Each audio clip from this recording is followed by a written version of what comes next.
Ассалаумағалейкум, құрметті қыздар, ханымдар, сіздермен бірге мен Ақмарал. Бүгін осындай жилетка тігетін боламыз. Бізге керек осындай корейский велюр матасы. 3 метр алдым, 2 ұзындық кетеді, себебі ені өте кішкентай, 1,30 ені. Міне артқы бөлігін бір енге сыйдырамыз. Ұзындығын өлшейміз, ұзындығы 1,25 етіп алдым. Қысқа жасасаңыздар да болады, ұзын жасасаңыздар да болады. Выточкаларын белгілеп аламыз сабынмен. Осылай пішіп аламыз. Енді алдыңғы бөлікті пішеміз.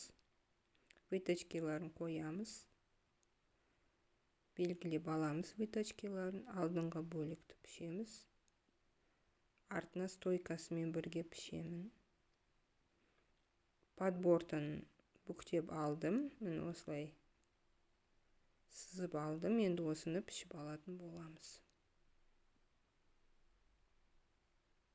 Мынау подборты. Міне.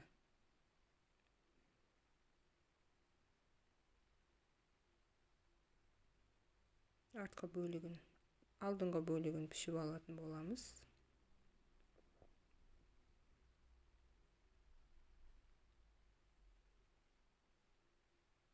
Енді подкладын осылай пішіп аламыз. Шелк матасын алдым подкладқа. Дубайский шелк.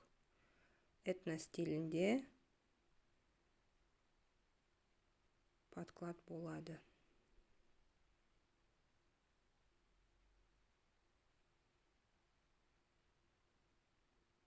Подборт жерін алып тастаймыз. Енді тігеміз. Дублерін жабыстырып аламыз подбортына. Жақсылап міндетті түрде. Сосын қосып тігетін боламыз. Иығын.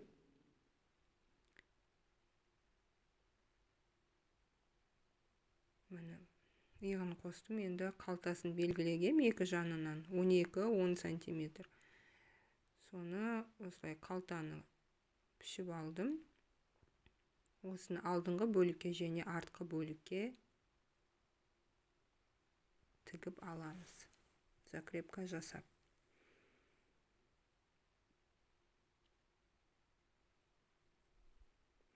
Міне алдына және артқы бөлігіне тігіп алдым. Енді алдыңғы бөлігіне 0,1 строчка жүргіземіз. 0,1 сантиметр, миллиметр.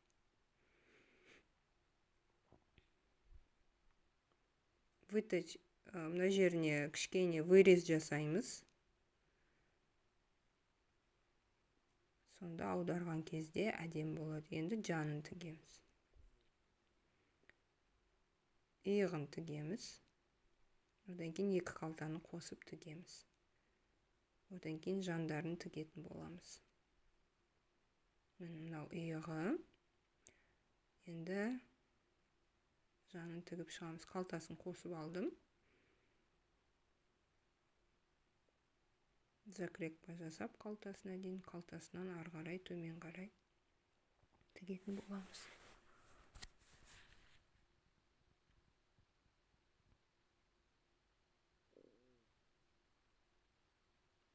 Осылай шығады. Енді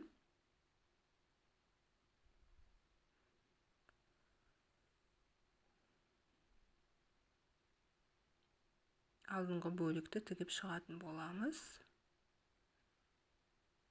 Артында кішкене стойка воротнигі бар, бір-біріне қосып аламыз. Артында тігісі болады кішкене стойканың. Мына осыны бір-біріне қосып алам. Одан кейін оң жақ пен оң жақты беттестіріп, айналдыра тігіп шығамыз мойнын. Міне, енді осыны айналдырып тігіп шығамыз мойнынан.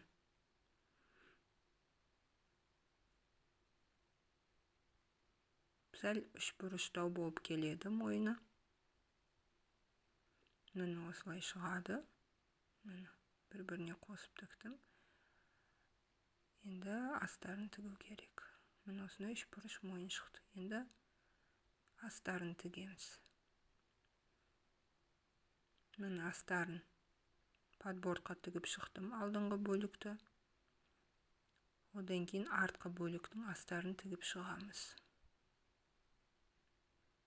Бұны да мойнына тігіп шығамыз. Сосын иықтарын қосамыз. Жанын өлшеп тұру керек. Егер астары көп болып кетсе, онда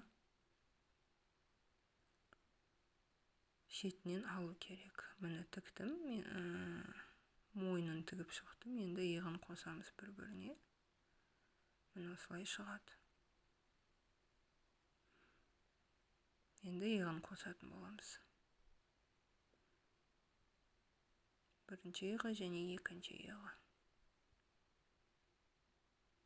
Міне иықтарын қосып шықтым. Артық жерін қырқып алып тастаймыз. Бірден қырқып тастамаңыздар, өлшеп отырыңыздар міндетті түрде. Екі жағы бірдей болу керек, асимметрия болып кетпеу керек. Енді жандағы тігістерін қосамыз. Алдымен шетін осылай өлшеп аламыз. Егер астары үлкен болып жатса, 1 сантиметр, 2 сантиметр ештеңе емес, одан көп болып кетсе, онда артығын қырқып алып тастау керек. Осылай өлшеп отырасыздар. Сонда бәрі түзу әдемі шығады. Себебі велюр матасы өте капризный мата, я. Міне шеттерін осылай көріп жатырмын. Кішкене алу керек екен.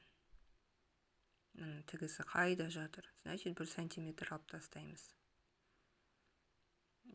Артқы бөлігінен де 1 сантиметр қырқып алып тастап, сосын тігеміз бір-біріне қосып. Міне қосып тігіп шықтым. Осындай әдемі астар шығып жатыр.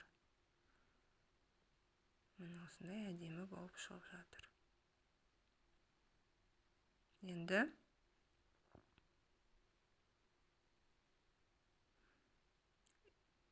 қолтықтарын бір-біріне қосатын боламыз. Бұны да өлшейміз. Артықтарын қырқып алып тастаймыз. Міне артқы бөлігі артық болып тұр. Осыны қырқып алып тастаймыз.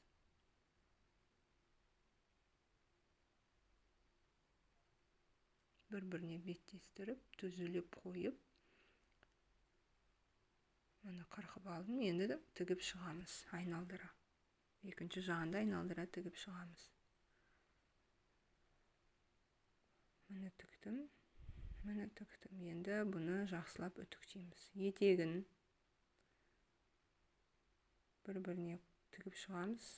Астары шығып кетпес үшін 1 сантиметр кем етіп қырқыңыздар, 1 сантиметр одан көп қырқып қоймаңыздар. 1-1,5. Міне осындай болып шықты. Өте әдемі болды. Алдына осындай бисер тіктім, қаусырмасын тіктім. Сіздерге ұнады деген үміттемін. Сау болыңыздар.